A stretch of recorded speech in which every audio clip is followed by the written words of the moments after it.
ले मना छिन छिन राधा रमना। हरि गुरु दोई अपना गहुन के ही शरणा। हरि गुरु दोई अपना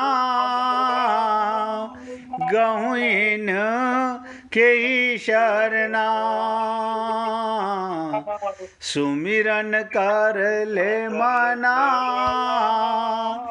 छिन छिन राधा रमना। सुमिरन कर ले मना छिन छिन राधा रमना। बहुत ध्यान से समझिएगा। मंदिर में बैठा हुआ पंडित का ध्यान भगवान में नहीं है, हमें लगेगा इससे तो भगवत प्राप्ति हो गई होगी। इम्पॉसिबल। सब ध्यान से सुनो, असंभव। लेकिन कसाई बकरा काटते हुए भी, मुर्द घाट में मुर्दे को जलाने वाला वो कार्य करता हुआ भी अपने को भगवान का कार्य मान के करता है, अपने को भगवान के साथ अनुभव करता है, उसे 100% भगवत प्राप्ति होगी। कर्म कोई भी हो। डॉक्टर का काम है चीरा फाड़ी करना, हर ये तो काम है। लेकिन जब व्यक्ति 24 घंटे परमात्मा को अपने साथ वो जो है उसे अनुभव नहीं कर रहा, क्या मतलब गोद में छोरा और शहर में ढिंडोरा। परमात्मा हमारे अंदर बैठा हुआ है, हम मंदिरों में टक्करे मार रहे हैं। अरे मंदिर में परमात्मा के साथ जाते हो।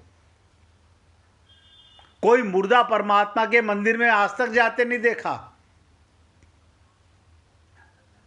आप शरीर से केवल परमात्मा में नहीं जाते, हमेशा आत्मा के साथ जाते हो, और आत्मा के साथ नित्य परमात्मा रहता है।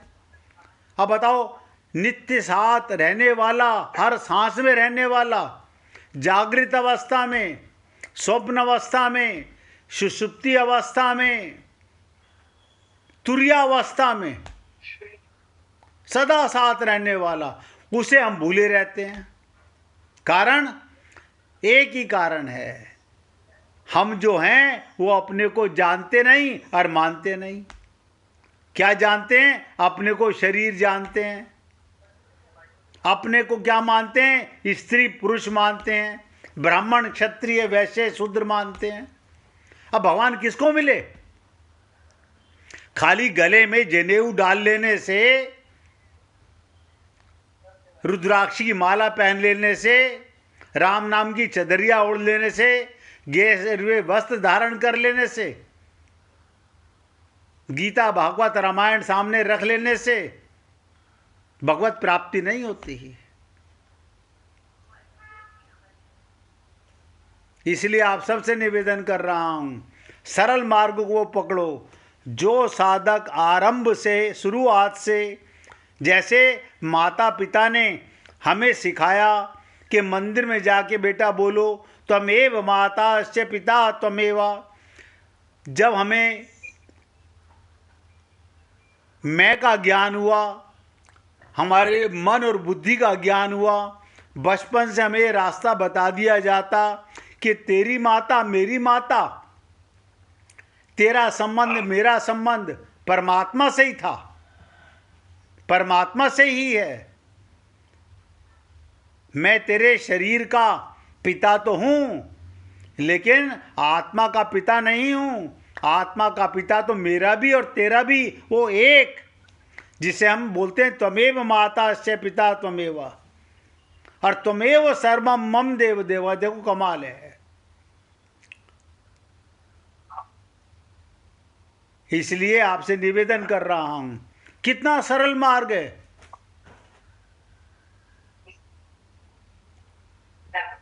कबीर जी कहते हैं कबीर कुआं एक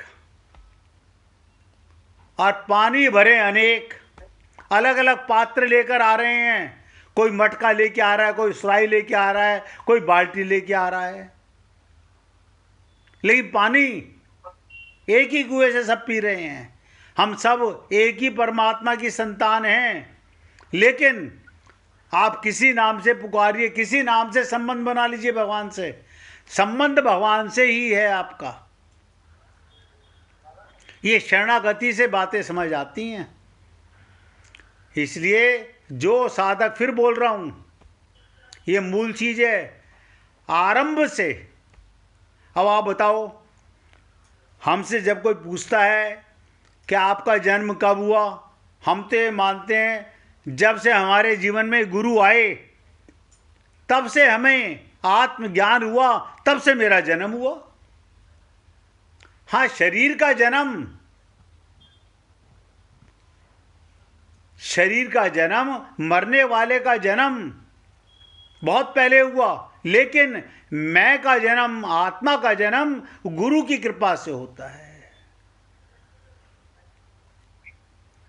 तो साधक आरंभ से ही परमात्मा के साथ अपना स्वतः सिद्ध, देखो स्वतः सिद्ध है, कोई मंत्रों की आवश्यकता नहीं है, कोई पूजा पाठ की ढोंग की आवश्यकता नहीं है, हवन कराने की आवश्यकता नहीं है।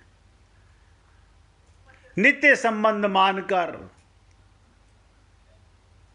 जड़ता से अपना किंचन मात्र भी संबंध ना मानकर अगर साधन करता है, उसको बहुत जल्दी सुगमता से परमात्मा तत्व का अनुभव हो जाता है। अब आप और हम लोग सोचें कि आप और हम लोग परमात्मा का अनुभव करना चाहते हैं या नहीं चाहते हैं।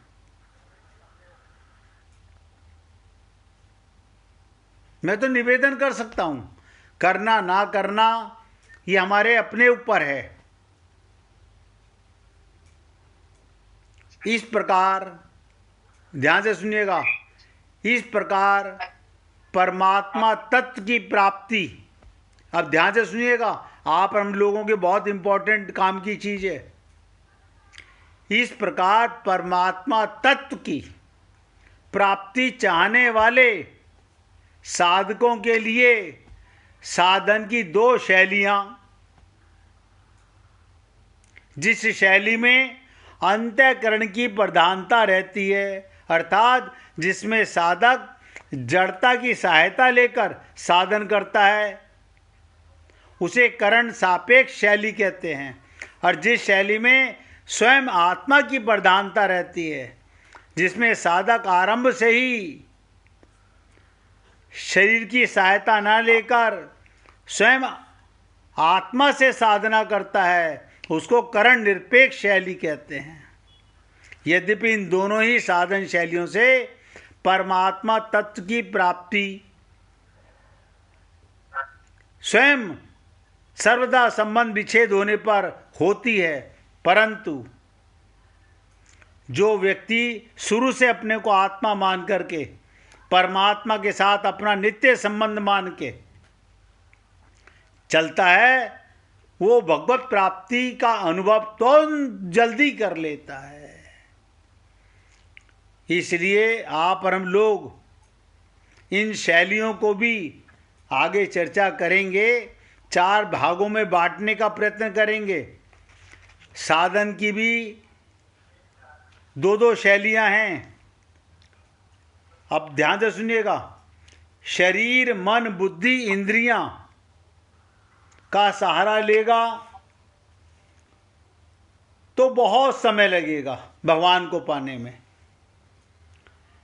अगर शरीर का, मन का, बुद्धि का, इंद्रियों का सहारा लेगा, और आप भली प्रकार जानते हैं, आप और हम सब लोग जो पूजा करते हैं शरीर का सहारा लेते हैं, मन का सहारा लेते हैं, बुद्धि का सहारा लेते हैं, इंद्रियों का सहारा लेते हैं। ऐसा करने वाले का समय बहुत लगता है। लेकिन जो साधक शुरू से ही अपने को आत्मा मानकर रहता शरीर में है, मानता आत्मा है, तो शीघ्रता से भगवान की प्राप्ति का अनुभव कर पाता है। अब यहाँ पर आप और हम सब लोग स्वतंत्र योनि में हैं। भगवान ने भी हमको स्वतंत्र योनि दी। हम चाहें भगवत प्राप्ति करके जाएं और चाहें तो बंटाधार करके जाएं। क्या मतलब? भगवान ने कहा कि देखो बेटा, तुम्हारा माया से मन ऊब जाए, तुम्हें आत्मज्ञान हो जाए तो मेरे घर के द्वार खुले हुए हैं, और तुम्हें काया का और माया का, मन बुद्धि इंद्रियों का भ्रम बना रहे तो 84 लाख योनियों का मार्ग खुला हुआ है।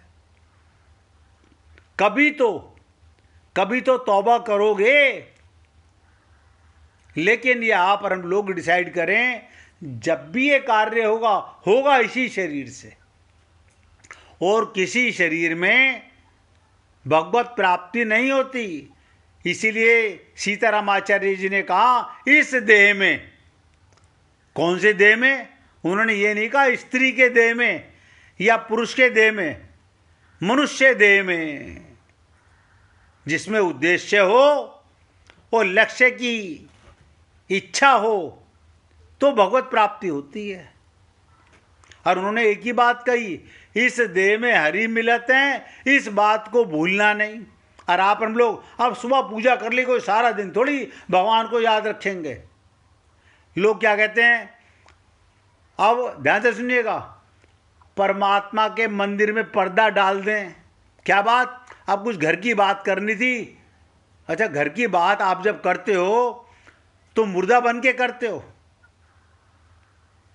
आपने मंदिर पे पर्दा डाल दिया, मन पे पर्दा कौन डालेगा? सोचो इन बातों को। एक भक्ता थी, वो क्या करती, जब संसार की बातें करो तो मंदिर पे पर्दा डाल दो। मैं सोचता हूं, जब संसार की बातें करोगे तो भी बिना आत्मा के, बिना परमात्मा के कैसे करोगे? और उससे छुपा क्या है? तुम उस पर पर्दा डाल रहे हो, वो पर्दा नसीन है, आपके अंदर बैठा हुआ है। आप किसे पर्दे में करना चाहते हो?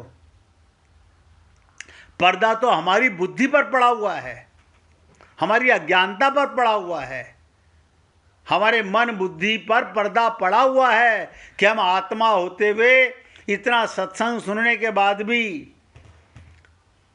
संकल्प नहीं कर पाते। इसीलिए कहा गया, ध्यान से सुनिएगा, 4 शैलियों की चर्चा करूंगा साधना की। करण सापेक्ष शैली, क्या मतलब? जड़ता, शरीर, इंद्रियां और मन बुद्धि का आश्रय लेना पड़ता है। यानी करण सापेक्ष शैली के अंदर क्या करना पड़ता है?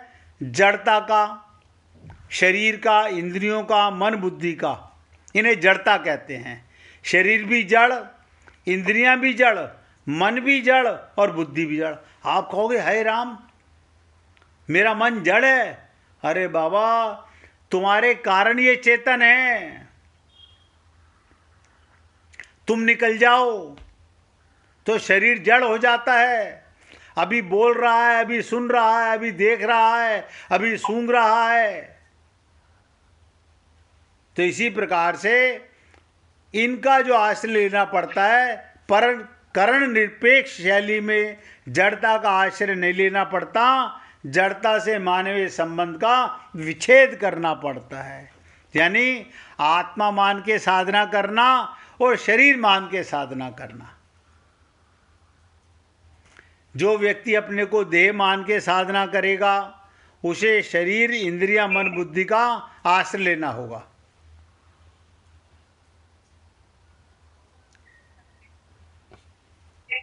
नंबर 2, करण सापेक्ष शैली, एक नई अवस्था का निर्माण होता है। नरेंद्र भाई, आप अपना जरा मोबाइल की आवाज़ बंद कर लीजिए। करण सापेक्ष शैली, नई अवस्था का निर्माण होता है, पर करण निरपेक्ष शैली में अवस्थाओं से संबंध विच्छेद होता है।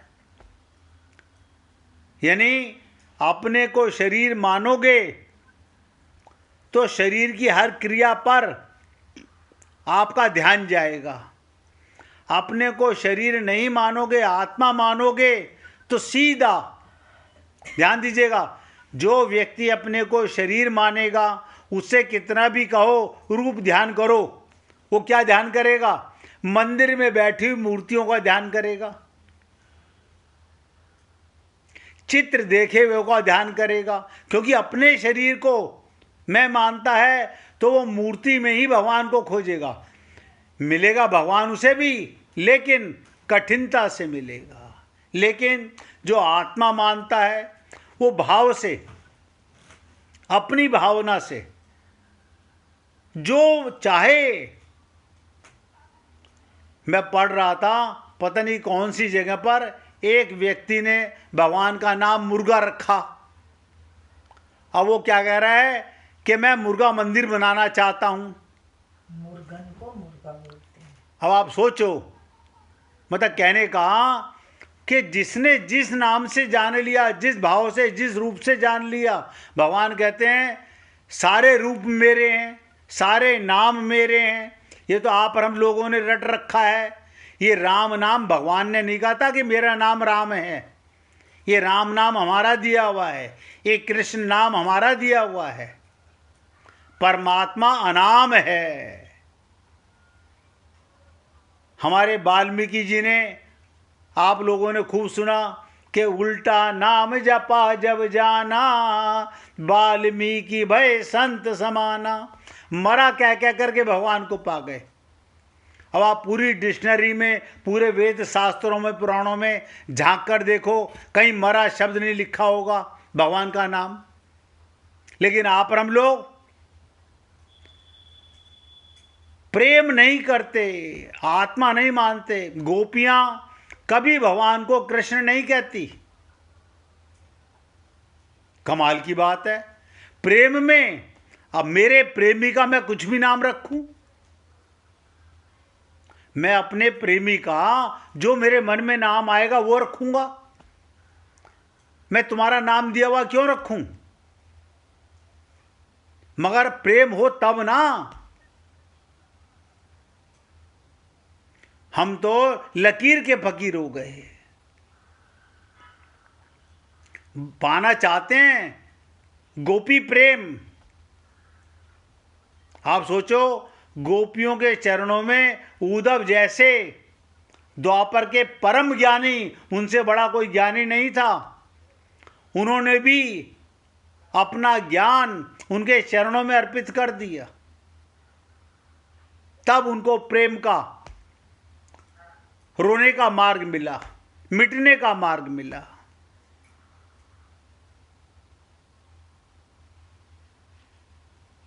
तो जब तक शरीर से, संसार की, इन शरीर की इंद्रियों से संबंध विच्छेद नहीं होगा तो तत्व का अनुभव,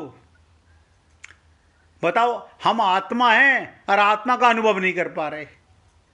कारण क्या है?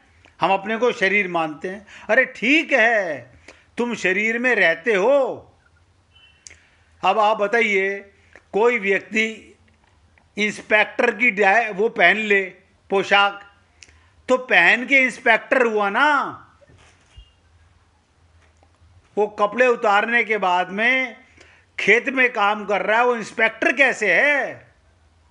वो तो किसान है।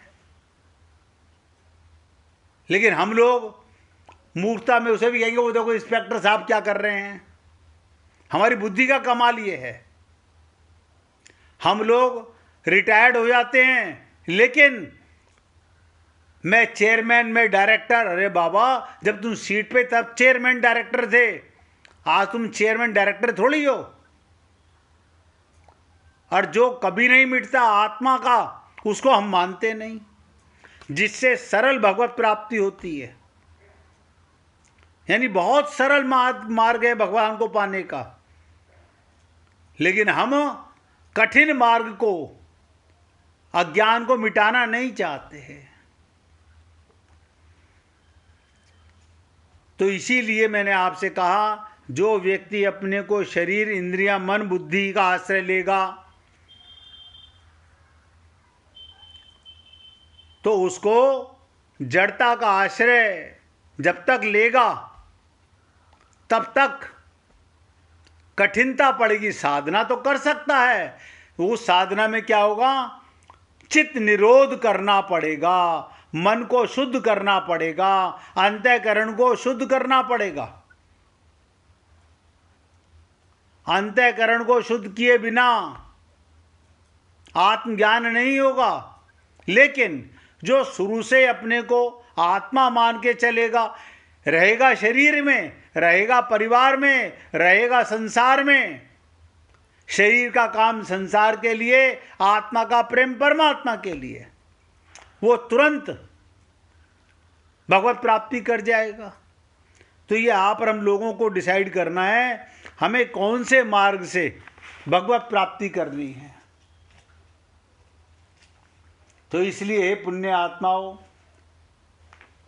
जब तक जीव भगवान के शरण होने पर तत्काल सिद्धि होती है। आप बताइए, हम शरीर मानेंगे तो माता पिता की गोदी देखेंगे, पति की शरण देखेंगे, पुत्र की शरण देखेंगे, लेकिन आत्मा मानेंगे तो सीधे परमात्मा। रामचरितमानस भी कह रही है, सन्मुख होए जीव मोई जब हैं। हम भगवान से सदा विमुख हैं, सन्मुख हो जाएं। अब सन्मुखता का मतलब क्या, विमुखता को छोड़ो और सन्मुख हो जाओ। यानी ये ज्ञान जब हमें गुरु के द्वारा मिलता है कि हम परमात्मा, हमारी रहनी किसके साथ, परमात्मा के साथ। परमात्मा ने आपको 1 सेकंड का 100वां हिस्सा भी छोड़ा नहीं। और मैं चैलेंज से कहता हूं, परमात्मा की ताकत नहीं, छोड़ सकता नहीं।